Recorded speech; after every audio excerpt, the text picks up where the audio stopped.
Saudações ortopédicas! Bem-vindos a mais um encontro científico de alto nível dos ossos do ofício.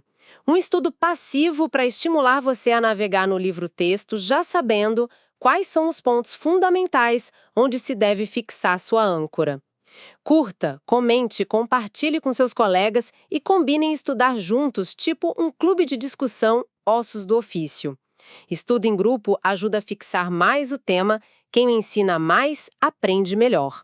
Agora, chega de papo introdutório, larga o Instagram e o TikTok e foca no áudio escutando na academia, no carro, na cozinha ou no repouso do plantão. Hoje, seus colegas de plantão seremos sênior e júnior. O nosso pontapé inicial para o seu estudo ativo no livro-texto será o tema Luxação do quadril adulto, segunda parte. E é isso aí. E, para começar a esquentar os motores, vamos pensar no cenário clássico. Exato. Imagina aquela cena típica de pronto-socorro, tipo, um paciente chega depois de uma colisão de carro em altíssima velocidade. Trauma de alta energia Isso. e o quadril ali luxado. A questão é que, a cada minuto que passa, aquela articulação está literalmente asfixiando, sabe? É uma bomba relógio, né? Exatamente.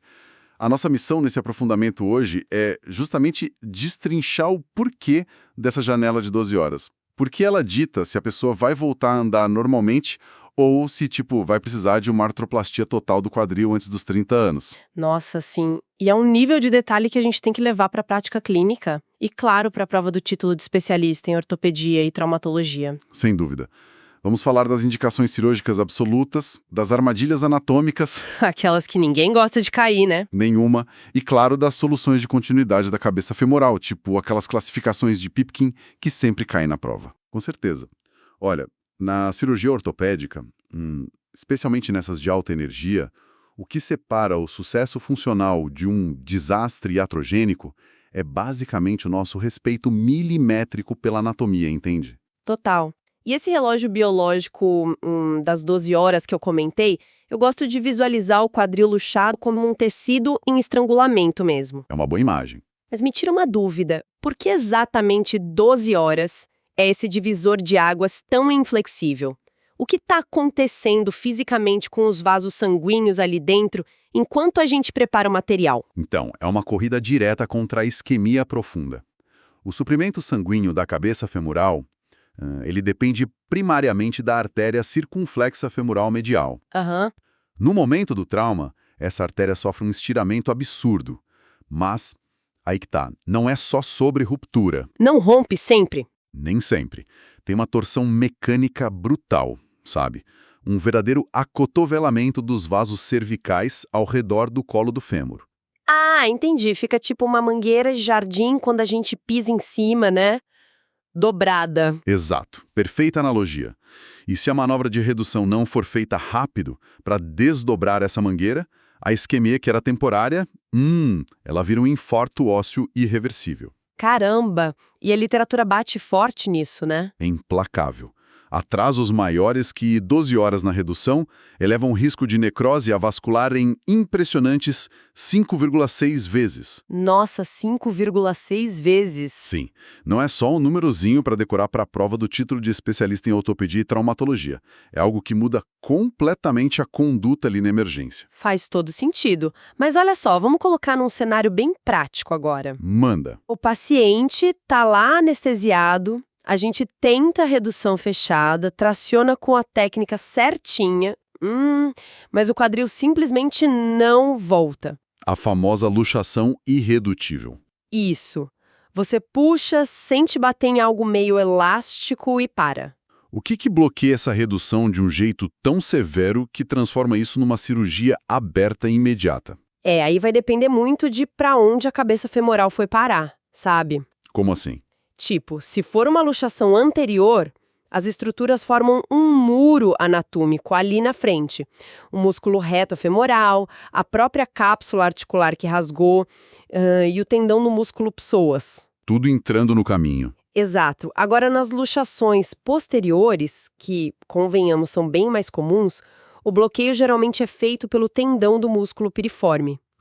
Ou pelo músculo obturador interno, ou até pelo labrum acetabular avulsionado. Sabe, às vezes tem fragmentos ósseos da parede posterior caídos lá dentro da bacia. E tem aquele mecanismo super específico da cápsula que eu acho fascinante, aquele efeito de encravamento em botoeira, né? Ah, a clássica armadilha mecânica. É exatamente isso.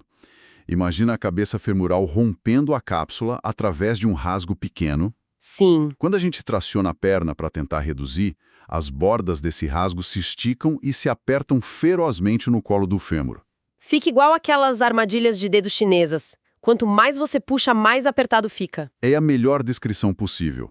Quanto mais força longitudinal, mais a cápsula estrangula o colo. Continuar puxando nisso aí só vai adicionar lesão iatrogênica nas partes moles. Entendi. Então a redução aberta vira mandatória mesmo. Sem opção. Tá. Mas digamos que a redução fechada deu certo. Aquele som de clique gostoso de ouvir. É o melhor som do plantão. Sim. Aí a gente pede a radiografia simples na emergência e parece que tá tudo perfeito, tudo no lugar. Por que não dá para parar por aí? Por que a tomografia computadorizada é tão obrigatória? Porque a radiografia simples no trauma de quadril mente pra gente. Mente. Muito. A articulação pode até parecer reduzida no raio-x, mas pode ter um alargamento milimétrico ali do espaço articular. Entendi. É por isso que a tomografia computadorizada com cortes finos de 1 a 2 milímetros é o padrão ouro. Ela que vai revelar a verdadeira redução incongruente, sabe? Um fragmento osteocondral mínimo pode estar lá dentro. Mas vem cá, se a gente largar um fragmentinho de cartilagem lá dentro, tipo de uns 3 milímetros, não é o fim do mundo, né? É só cartilagem. Olha, é o fim biológico da articulação, sem brincadeira. Sério? Tão grave assim? Sim, deixar um fragmento lá, por menor que seja, é como jogar uma pedrinha solta dentro de uma engrenagem perfeita. Uma engrenagem que suporta 3 vezes o peso do corpo a cada passo. Nossa, destrói tudo. Vai moer. A destruição mecânica da cartilagem e alina restante vai ser rápida, causando uma degeneração condral irreversível. Caramba. Então a tomografia mostra que a engrenagem tá suja e a gente precisa abrir. Aí a coisa fica técnica. Muito técnica. Porque escolher a via de acesso, tipo, não é só preferência do cirurgião. É como desarmar uma bomba ou limpar uma floresta sem poder cortar os cipós errados. Se cortar a vascularização, já era. Como a gente navega nisso? Essa metáfora da floresta é ótima. Olha, se a tomografia computadorizada mostra fragmentos pequenos, mas a articulação está concêntrica, a gente tenta o desbridamento artroscópico. Para lavar e tirar os corpos livres. Isso, para ser o menos invasivo possível. Mas a artroscopia no trauma também tem seus pulos do gato, né? Tipo a mesa de tração. Aí que o examinador da prova separa o especialista. A artroscopia de quadril no paciente politraumatizado exige uma mesa de tração sem poste perineal. Ah, sem aquele poste central. Porque pensa no trauma inicial. Já causou um inchaço brutal no assoalho pélvico. Se você enfiar um poste rígido no períneo e colocar tração, vai causar uma paralisia devastadora do nervo pudendo. Nossa, desastrosa. Total. Então a gente usa sistemas de distração sem poste, com portais anterolaterais e sempre sobre fluoroscopia. E se a artroscopia não der conta? Tipo, nas soluções de continuidade da cabeça femoral reais. As famosas Pipkin tipo 1 e tipo 2. Certo. Como a gente chega lá por essa floresta de nervos? Para lesões na metade inferior ao ligamento redondo, a gente usa a via anterior de Smith-Petersen ou a anterolateral de Watson-Jones. Ok. O truque absoluto é respeitar os planos internervais. Na Smith-Petersen, a gente transita bem entre o músculo sartônio, que responde ao nervo femoral, e o músculo tensor da fáscia lata, que é do nervo glúteo superior. Ah, o famoso plano internerval. Mas o que me dá arrepio ali é a dissecção superficial. Ah, o nervo cutâneo femoral lateral. Esse mesmo. Ele cruza ali parecendo uma armadilha, não é? Igualzinho. Tem que isolar com muita calma. Se você ignorar ou cortar, o paciente acorda com dor neuropática crônica ou dormência na coxa. Imagina a dor de cabeça no consultório depois. Nem me fale. E descendo mais, ao afastar o músculo reto femoral, tem os vasos circunflexos femorais laterais. Quase sempre a gente tem que ligar esse feixe transversal para ver a cápsula com segurança. Tá, e mudando de cenário. E se o estrago maior for uma solução de continuidade na parede posterior do cetábulo? A via anterior não serve para nada, né? Para nada. Zero utilidade.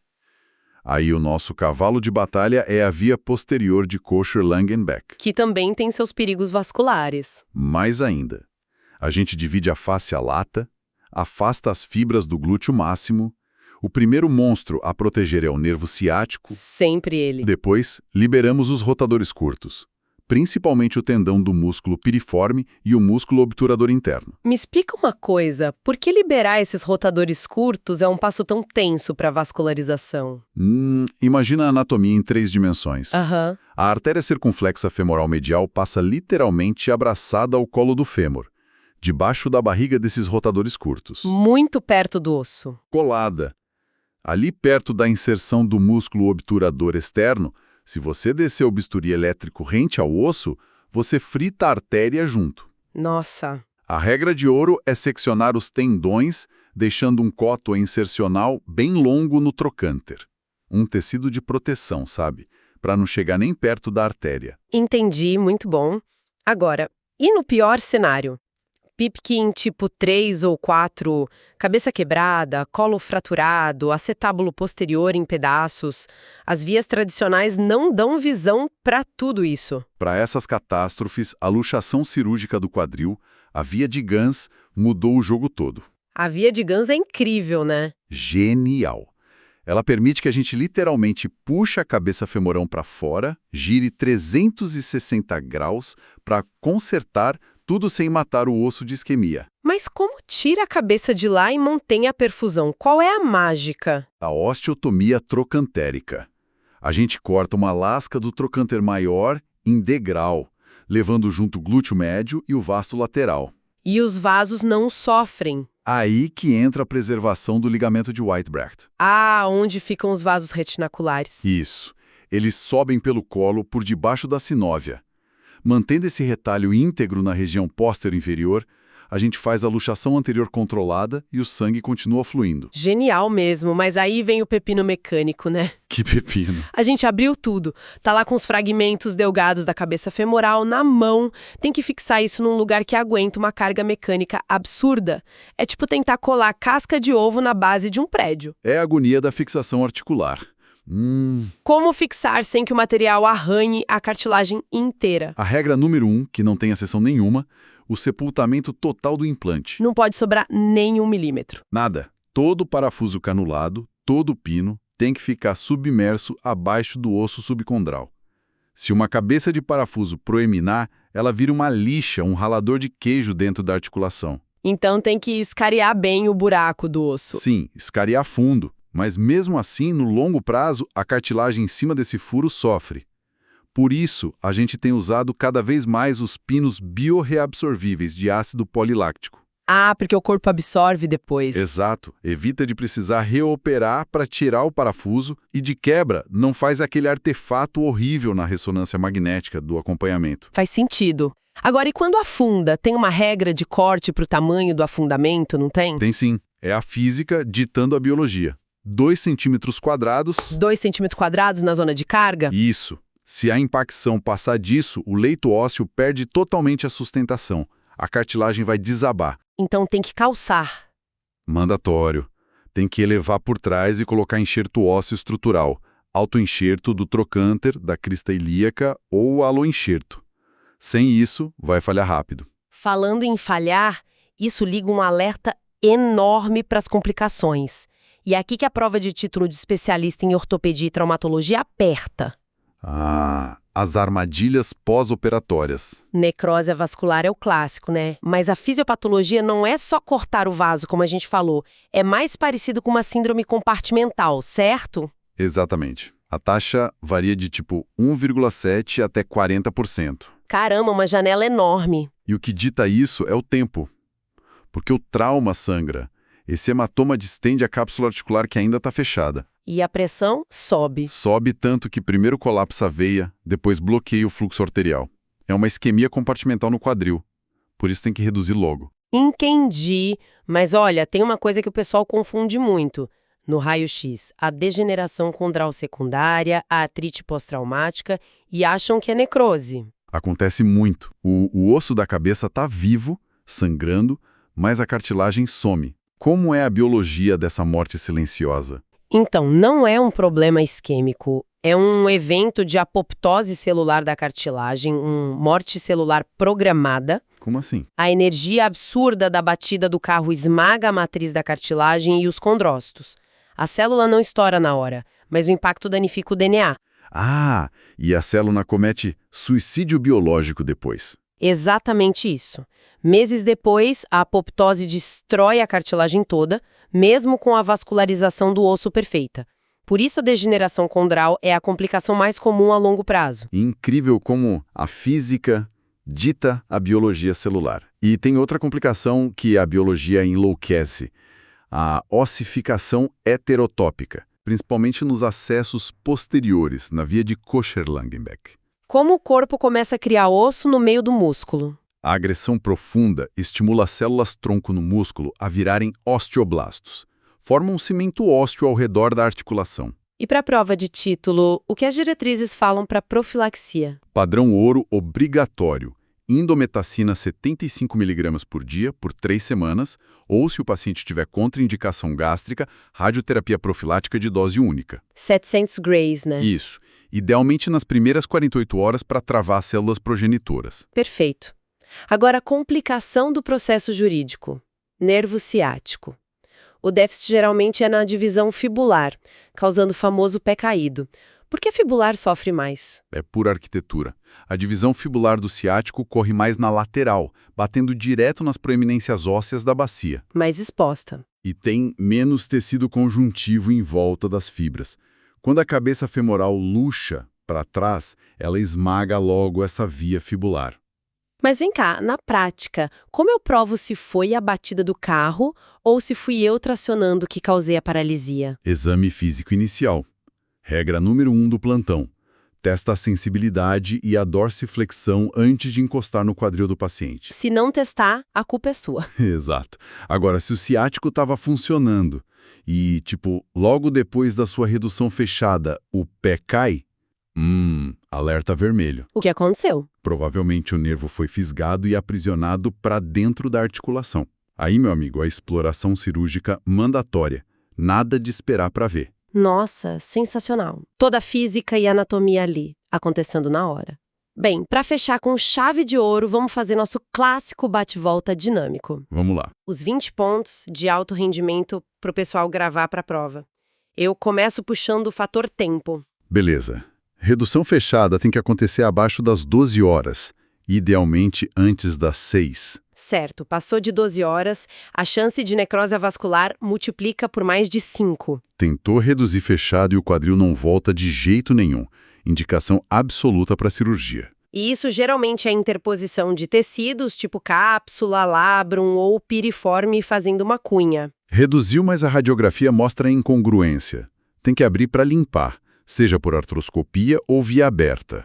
Lembrando que o raio-x mente. Então, a tomografia computadorizada com cortes bem finos é o padrão ouro pós-redução. Se for lavar por artroscopia, mesa de tração sempre sem o poste perineal para não lesionar o nervo podendo. Nas soluções de continuidade da cabeça, Pipkin tipo 1 e 2 anatômicas. Conservador, incongruentes, vão para o centro cirúrgico. Via anterior de Smith-Petersen transita no plano internerval seguro entre o músculo sartório e o tensor da face lata. Mas cuidado extremo logo na entrada para não cortar o nervo cutâneo femoral lateral, evitando aquela dor neuropática chata. Via posterior de Kocher-Langenbeck exige liberar os rotadores curtos, sempre preservando a artéria circunflexa femoral medial no fundo. Lesões complexas, Pipkin tipo 3 e 4. A escolha é a via de Gans, luxação cirúrgica com osteotomia do trocânter. Vai fixar a cartilagem? Parafusos canulados têm que ficar totalmente sepultados abaixo da superfície subcondral. Afundou mais que 2 centímetros quadrados na zona de carga. É obrigatório elevar e colocar enxerto ósseo estrutural. E para evitar reoperações e danos com metais a longo prazo, use pinos bioreabsorvíveis de ácido poliláctico. A complicação mais vista no consultório a longo prazo vai ser a degeneração condral secundária, a apoptose por impacto. Lesões do ciático afetam quase sempre a divisão fibular, o paciente fica com o pé caído. E se esse déficit motor aparecer bem na hora após a manobra de redução? Nervo aprisionado, exploração cirúrgica de emergência. Por fim, cirurgia aberta extensa tem muito risco de formação óssea anômala. Profilaxia para ossificação heterotópica é obrigatória. Sempre com a indometacina por 3 semanas ou a radioterapia de dose única. É isso. Dominando o tempo, as vias anatômicas e o rigor da fixação, a gente muda a vida funcional desse paciente. Muito conhecimento denso. O papo está bom, mas agora que você fez o estudo passivo, está na hora do estudo ativo. Pegue uma folha e tente escrever tudo que você lembra de memória. O que você esqueceu são os pontos fracos onde deve reforçar. Ouça de novo quantas vezes for necessário e depois tente ensinar a um médico interno. E, finalmente, você vai para o livro-texto com o mapa e a bússola, bem orientado. Bem, por enquanto é só, pessoal. Hasta la vista. We will be back. Bye, bye.